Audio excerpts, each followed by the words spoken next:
So nam ndanestand ke bhuti nam ndathengisa iinkukhu ke mna. In fact nam ndaqala kulaa nto kuthengisa i-veg ne thengisa i-veg, thengisa wam i-veg. Kwakhona icawa ekuthiwa yi-Victory Ministries. Isangenele secondary hall. Kwakukhona ke umntu phaya owayenefama owayekhonza kulaa cawa. So laa mntu waphaya ndamdityaniswa ngupastor Zimkhitha Peter. Siyambulela naye pastor ngomdibanisi. And she got married to my friend Ayanda Peter. Naye wadityaniswa ngulo. And yazi eyispat ke. So then ndoke ndaphela ndithenga u-30 bamaqanda. Yabo. So ngecawa ebusuku yangena laa cawa nam ndiyothatha amaqanda am andikhozi phaa. Ngetransport uncedo ngabani ke mntu othatha amaqanda ayimeko inje? Okay, I used to take ukhwela. So i-secondary ilapha then nantsi ilanduka. Yabo. Akhula ke ngoku into yamaqanda kunye nale fruit and veg tontoni. Then kwakho iinkukhu zesiXhosa.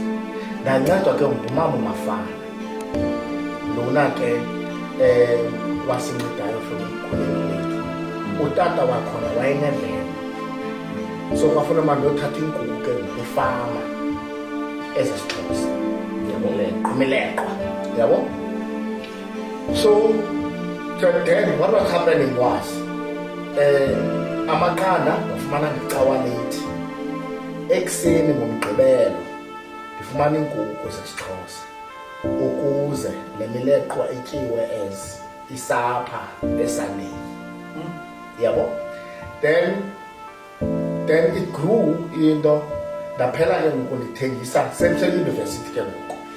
Ndaphela ndithengisa ke ngoku izicones. Yabo. So kusasa ekuseni I will bake izicones.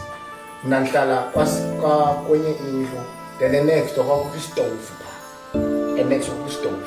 So sisathetha phaa elalini ngoku. Sisaphaa elalini. Banesitovu bona. Bayendlela kabe naso mina xesha. Now kwenzeka into yoba mandimnikeze kulo umntu ilaluka umbane. Ndicela nje isitovu. Yabo. Yeah. Then akhula ke. So what I used to do kwinto yescones, I would ekuseni khona shop elalini kuthiwa kwaVanani. Okay. Ivula ngelaa xesha ngo-7 I think. So ndamcela mna u-owner waphaa mayivule ngo-6:30. Ndifuna mna ukubeka ibhakethi lam le-scones.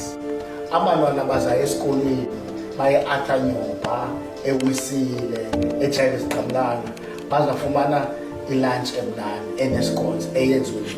So wavuma waqala 6:30. Wavula 6:30. masibulele naye Ewe man. bawusimukele kule ndawo kuyo.